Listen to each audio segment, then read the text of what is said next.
What's good guys? Ako nga po pala si Radyo Marzan, a student and aspiring vlogger. At magbabike check nga po pala tayo ng new bike ni Lance, ang Promax PR50 road bike.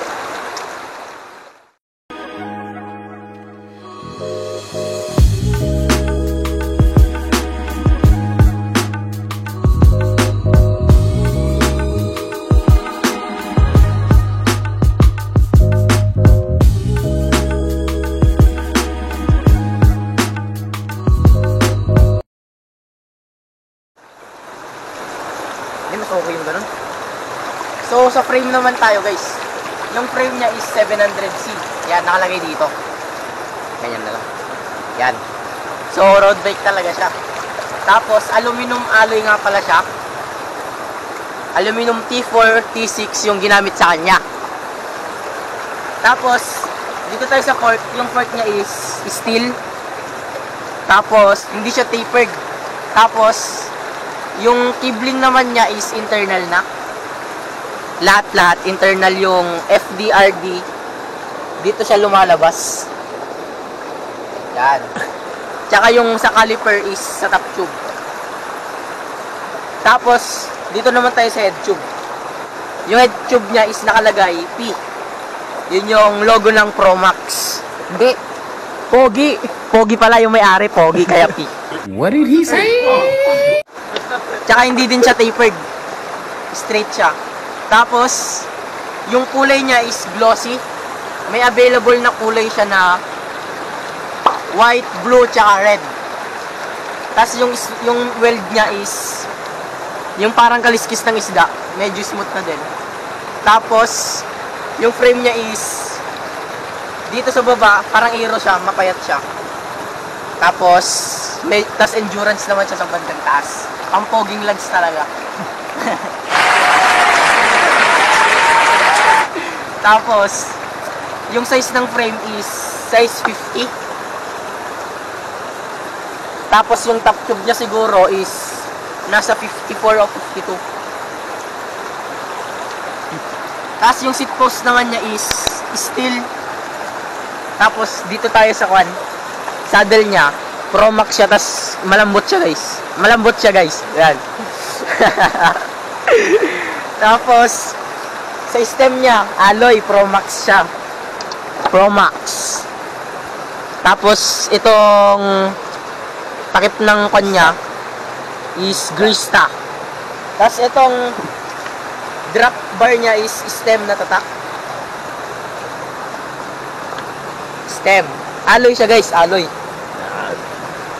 Then, dito naman tayo sa STI niya, yung shifter niya. Shifter brake.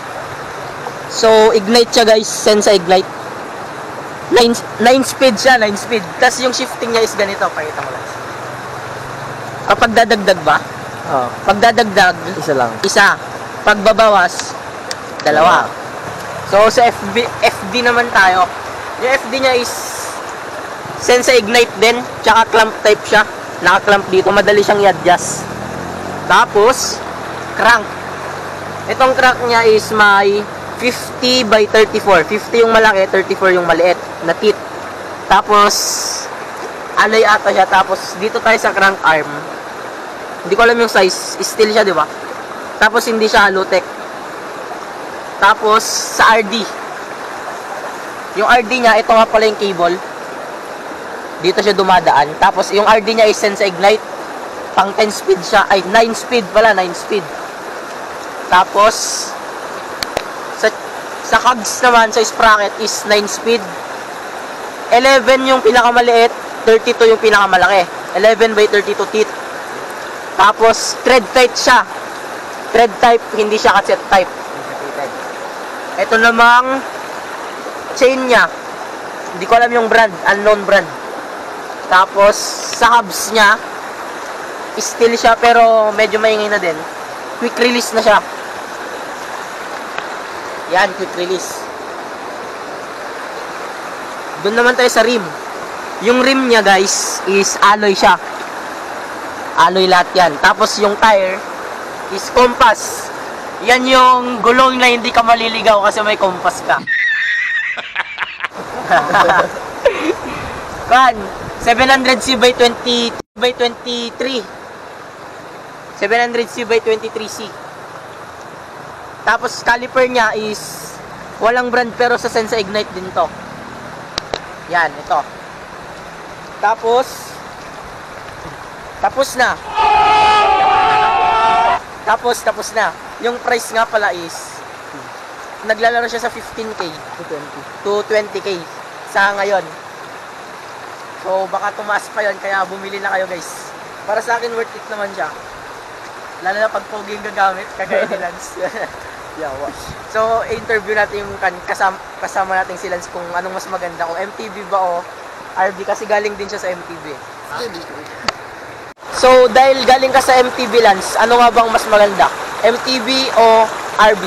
Sa mga any situation, sabihin nyo yung situation. Ano, para sa mas maganda yung RV pag simentado yung daanan nyo mula sa bahay, mga papuntang Silex, ganon. Maganda ang RV kasi mas relax siya. Kaya mas mabilis siya ngayon.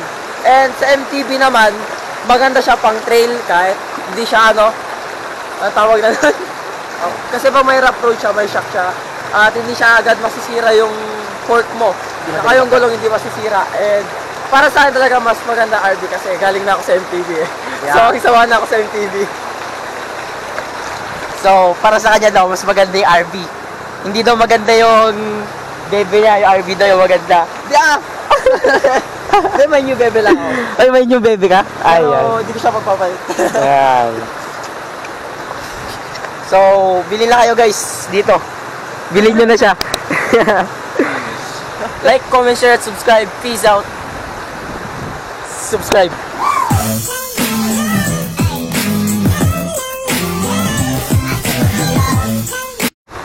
Pag naka-avail kayo ng Pro Max, mag-chat kayo sa amin, papabigay namin si Josh. Pag naka-avail kayo ng